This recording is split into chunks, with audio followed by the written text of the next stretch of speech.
You're listening to Truly Unruly with Marcus and Jessica Trufant. I want to know what love is. Hey, guys. What's up, brother? What's up?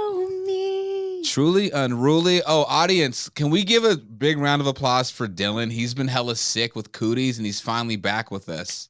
Welcome back, Dylan. Welcome back. Welcome back, Dylan. You're 10 pounds lighter, but you are only 20 to begin with. Stretch. Right. And actually, can you pass me some of that so I can lose 10 pounds? Okay. Trufant, how was you guys this week? Week's been good. Yeah, it's been good. It was better than last week. So, Week's progress. Been productive. So that's good. Hey, so I know on this show, we always talk about wanting to keep the family unit together and save the family unit and things like that. And, we never like talking divorce. But this episode, the D word. You know what? Sometimes shit don't work. And you got to divorce that mofo. So when to divorce and signs you need to get out. Now, I wanted to ask you guys this. This is my first question, because every time I have ever spoke to someone that was in an unhappy marriage and the idea of divorce gets on the table, they always say this: well, I don't want to get divorced because I want to stay together for the kids. Now, what do you guys think about that? Because I personally think that's kind of bullshit, but I don't know. What's your guys' take on that? That's bullshit. And in many cases, it can do more harm than help. It depends on why you want a divorce in the first place. If you have a volatile relationship and you're just staying together for the kids, I don't know. That's it's almost, I wouldn't call it selfish, because I don't even think they realize that they're being selfish. But if you really want to protect your kids and you guys are in a fucked up relationship, divorce. I'm kind of on the other side of that, Kel. Really? I think it could be just like you said, it could do more harm, but it's a knee-jerk reaction type thing. And you love my knee-jerk references. But how many knees can jerk? It's use jerk. Use jerk. Shit. Sorry, this is supposed to be a serious conversation, okay, yes. Right? The kids are important. So when the D word comes in, you have to think about everybody. So I think that's what the parents are trying to navigate. And like you said, it depends on where they're at and how the breakup is happening. But if they're able to communicate and talk through this, okay, I'm just falling out of love with you, but I don't like this relationship anymore, but we got kids, we got all this stuff going on. How do we navigate that? And maybe we'll take our time and we'll still be together for a number of years. Or there's some people that hide it. They're separated or whatever, living two separate lives, but they're not together and they just kind of want to show the kids and keep the kids happy because there's trauma involved in everything. You can do that separated as well. It doesn't take living under the same roof to show your kids that you guys are a united front and that they love the kids. Kids are resilient, right? It might be hard in the beginning, but they get over it and they move on and they will understand. No? Well, yeah. I'm saying it's 2022, right? So right. Can that happen? Because, some of us seen our grandparents as they got older. They were in two separate rooms, right? Well, can that be a thing now? Okay, we want to get a divorce, but we really don't want to because we want to keep the family unit together. We're going to live separately, but we're going to be together. Well, I don't think there's anything wrong with that as long as there's a clear understanding and they're honest with their kids. Like, we're not together. Don't go to school. Mommy and daddy are married because legally we're not. But maybe legally they are, but they're you can do a legal separation and not be divorced. So, okay. Have you been doing research or what? I don't know that. I didn't know. Well, yeah, I'm not gonna say that on camera. Not us, but somebody very near and dear to my heart. Anyways, it can be done that way, and I know I am sure a lot of families operate that way because we are in 2022 and everything looks different now as far as families and what they're supposed to look like and all this kind of stuff. So if you want to cohabitate, as long as you are in a healthy cohabitation, amicable relationship, I don't think there's anything wrong with that. But if you're in a fucked up relationship and in your mind, oh God, the kids, no, that's you. I don't even know if it's necessarily for the kids, and you might not even realize it. It could be for you because people stay together for financial purposes as well. Yep, we've talked about that before for sure. I just think too, it's a little confusing for the kids. It's like, if you're in this environment where, kids pick up on shit, even you may have this united front, but like, they're going to know mom ain't happy or dad isn't happy. And do you guys think too, like you guys said something too about like, Marcus, you said about like, seeing like folks' grandparents and stuff when they get to a certain age, like, being separate bedrooms.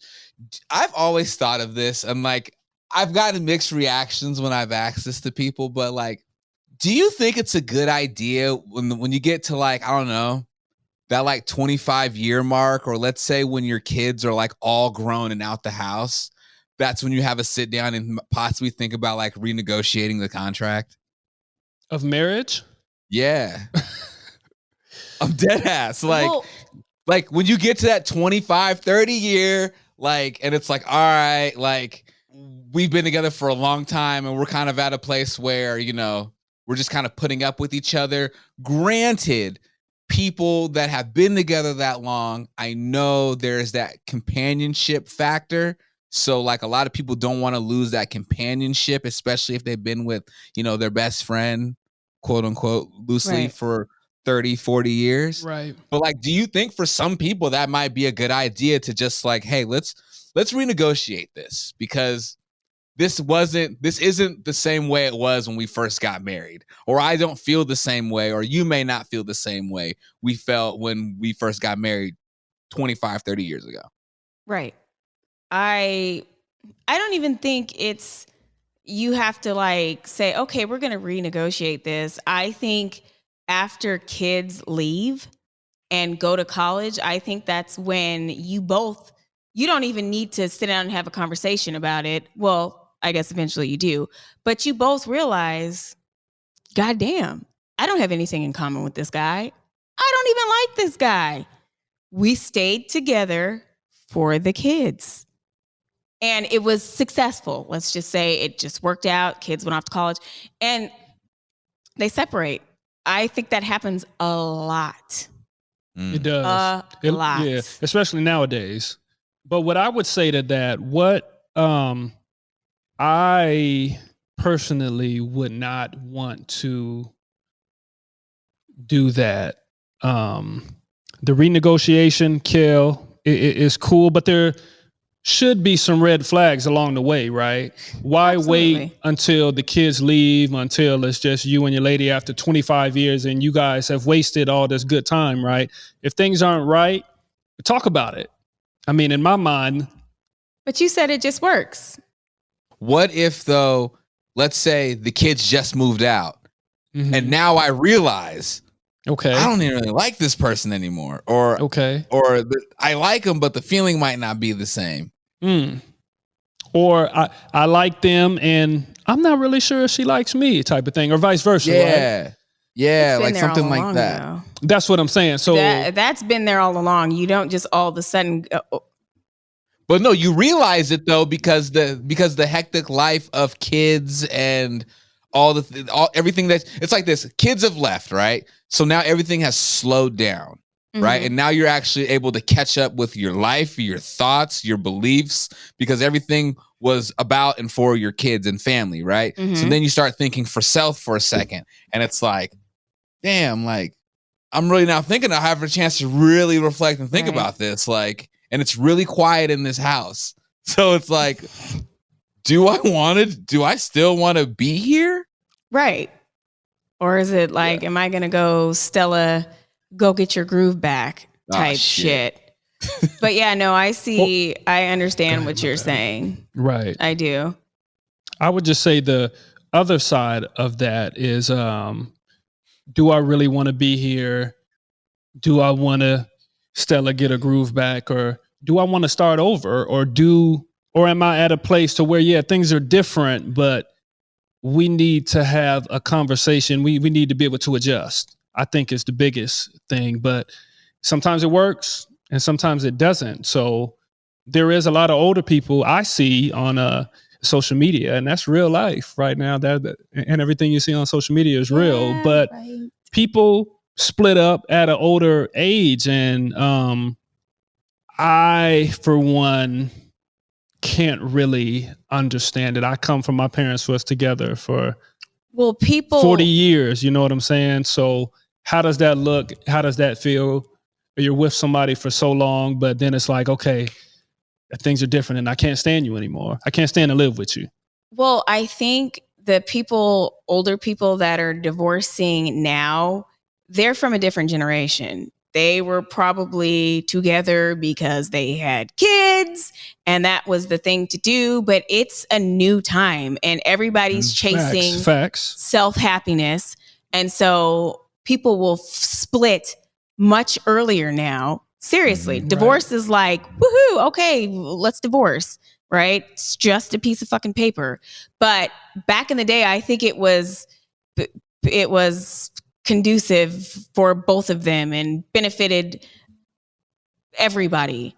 So they stayed together. And then as they got older, they're like, you know what? I didn't like you 30 years ago.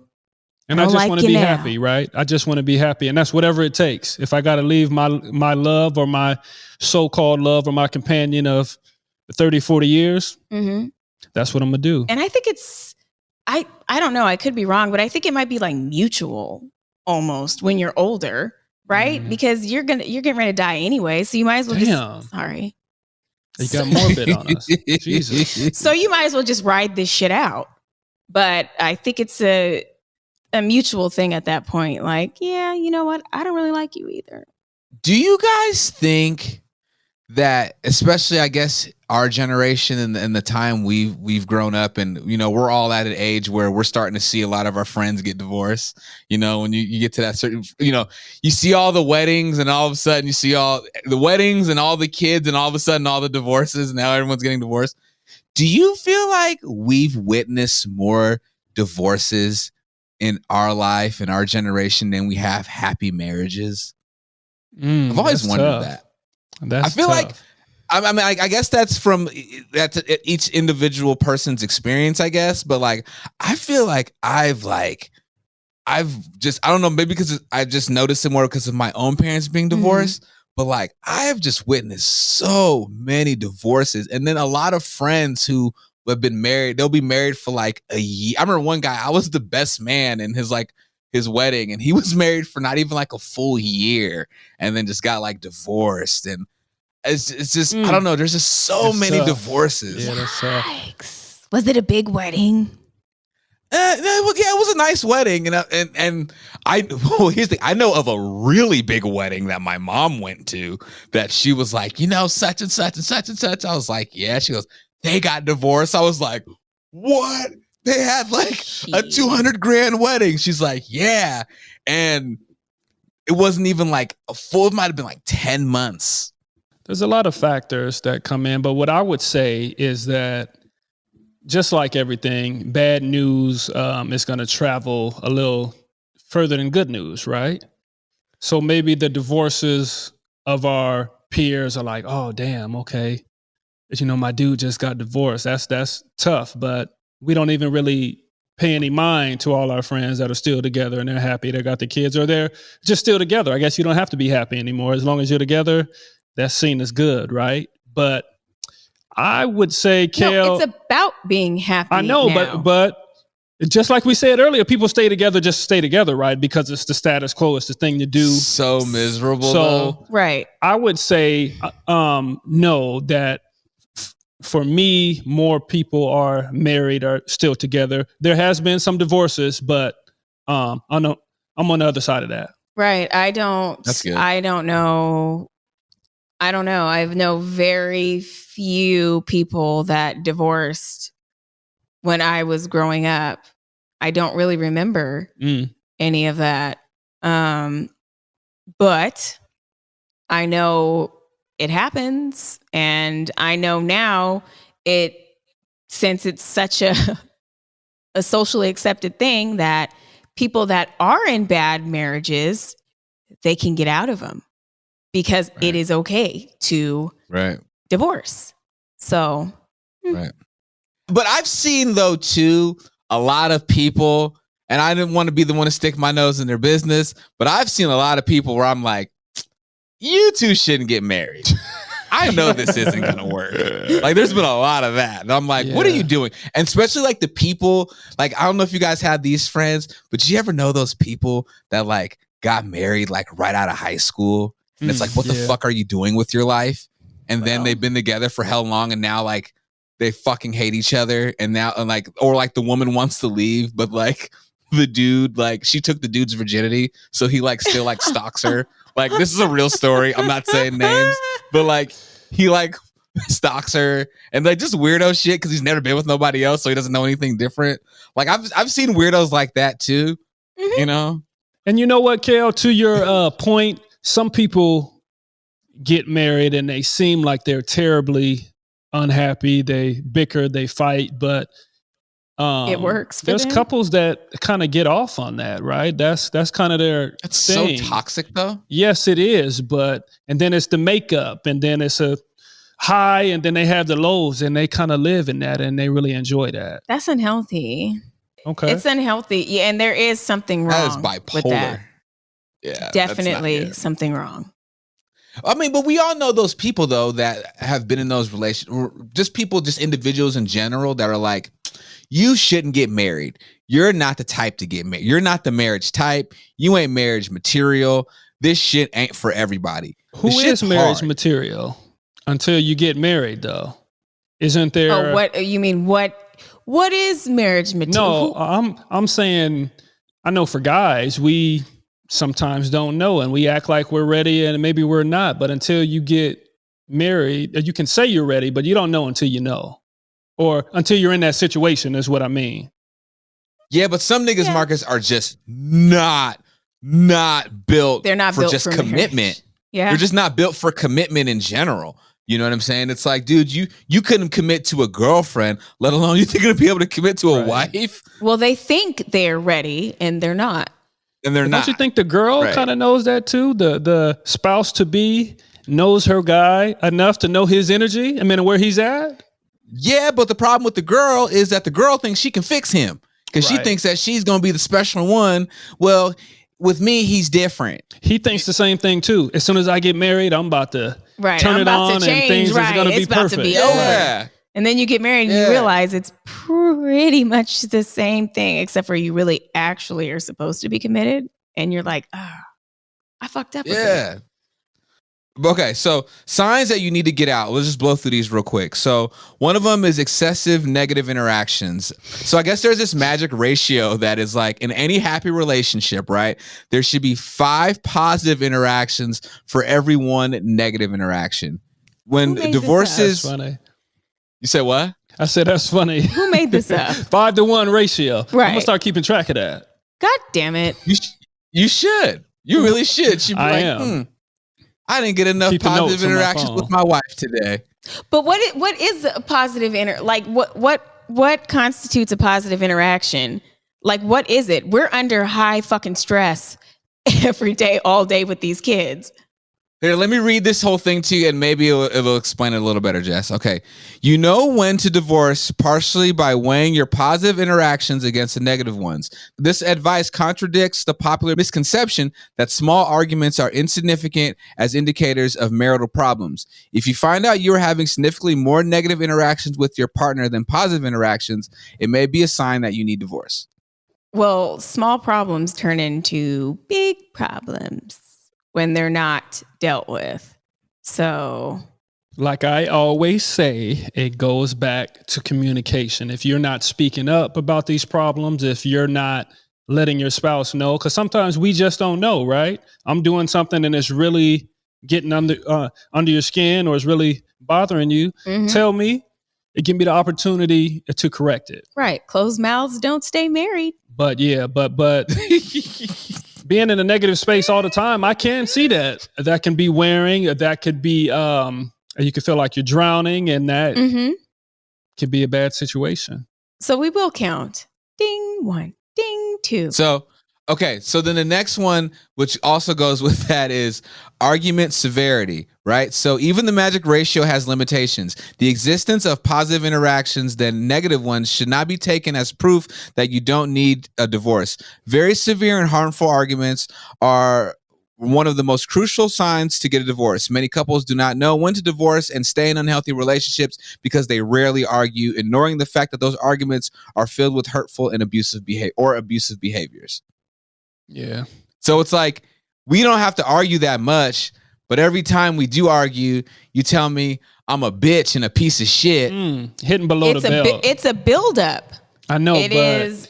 I believe you got to fight fair. If you're going to fight, you got to fight fair. You have to fight with honor. Fair. You got to fight respectfully. What the fuck is this? Are you going to war? What are you talking about? Yes, it is pretty much war. But there's a code there, or I believe so. A married couple is going to argue, yeah, but you don't, or you try not to cut below the belt because that's when it gets ugly. I think we already talked about this. I don't fight fair. Well, if you don't fight fair, you got to be not all the time prepared for the unfairness to come back. And that's when it could get nasty and the negative interactions. Well, I think it's a red flag when you don't argue. That's fucking weird. To argue nasty, though? Not nasty. That's but what I'm just saying, though. In general, arguing is cool. Yeah, you're supposed to argue. And you learn from your disagreements, but you got to do it fair. Or you can't put the other one down, right? If you don't, then that's when. But you're right. There is a way to argue. If you're arguing, bitch, excuse me? Some people like that, though. Some people, that's who likes to be called I don't know, bitch? But I'm just saying that some people have those highs and lows. And we talked about the bipolar type of relationship. Off of it because they know, she knows, or he knows that, okay, later we're about to make up. So let's continue this unhealthy cycle. But it's unhealthy, and it's unfortunate that people don't realize how unhealthy it is, because if you have kids, your kids are watching and they do adopt those same behaviors, and they will have the same problem in their relationships. And you'll look back as a parent and be like, what the fuck? I did that. Maybe I shouldn't have done that in front of my kid. So, yeah. Right. The next one, I mean, this one goes without saying, unfaithfulness. Yeah. One of the most crucial indicators to when to get a divorce is when one or both partners have gone outside the marriage to pursue another relationship. While some couples manage to recover from the pain that an affair causes, others take it as validation that they need to end it. Even after a major issue such as an affair, knowing when to divorce is still largely a matter of timing. I think we can all agree on that. Right. Well, people stay together for all types of reasons, right? And this is more of an old school thing, just like we talked about earlier. People would stay together even if they knew the spouse was stepping out because of the kids, because of the family, because of trying to keep it together. I don't want, the people at the church to look down on us and all that kind of stuff. Or at my job, or just being embarrassed in general. So we're going to try to patch this up and make it work. Even though all that resentment, all that hate, all that hurt is still there, then eventually you'll probably get divorced anyway. Right. But that's the key, is the forgiveness, the healing, the cheater on their part, what they do to reconcile and to remedy the situation and to bring it back together. I think those are huge factors. If you're cheating or you cheat and you're like, nah, you know what? I'm not gonna cheat anymore. So it's good. And you're not doing anything to show remorse, to work on yourself, to grow, then it's time to go. It's time. But the writing's on the wall anyway. If you're stepping out, you're cheating, there's something going on in the first place, or at least I believe so. Why do you need to step out and chill? So the next one, and I'm interested about this one about you guys. Irreconcilable anger. There are times when the pain and anger of a relationship can push a good person to the point where they fear they will do something that they will regret. Have either one of you ever at any point in your relationship or marriage was just so angry that you're like, I'm going to do something, but I need to stop myself before I do something that I will regret for the rest of my life? Why'd you look at me first? Well, the thing is he has done something when he got so angry, which is not very often, but there was alcohol involved though. That was when you smeared chicken wings on my on your windshield? On my windshield. Yeah. Anyways, good chicken too. I wasted some good chicken. I was pissed off. And I found a wing underneath the hood 6 months later. Anger, being in a position of anger, or your spouse consistently puts you in a space to where you can't control yourself, or you're feeling like you're being pushed to the edge. Just like you said, Kel, you can hurt yourself, you can hurt them. It's definitely a red flag. And not even so much time to go, but to communicate that, seek help, seek a third party.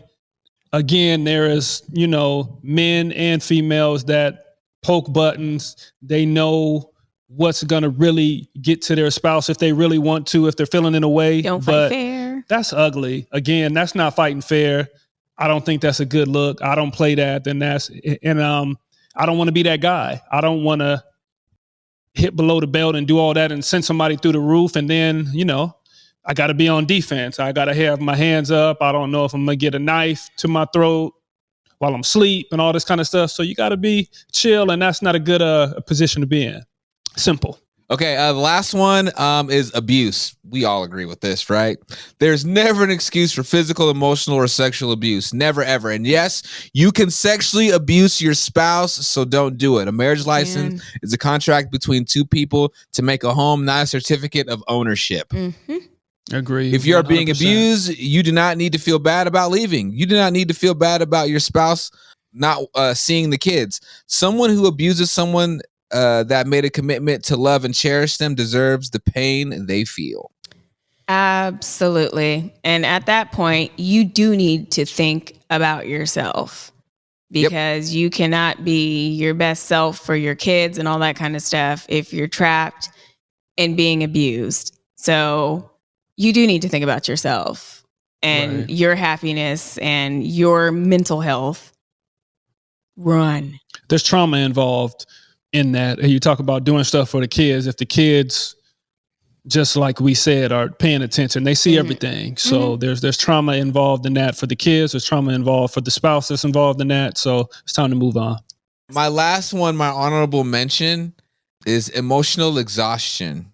Emotional exhaustion is often the final sign that you need a divorce. When you go through marriage counseling, apply all the techniques to your relationship, and if you still feel drained, a divorce can be the only way to salvage your emotional health.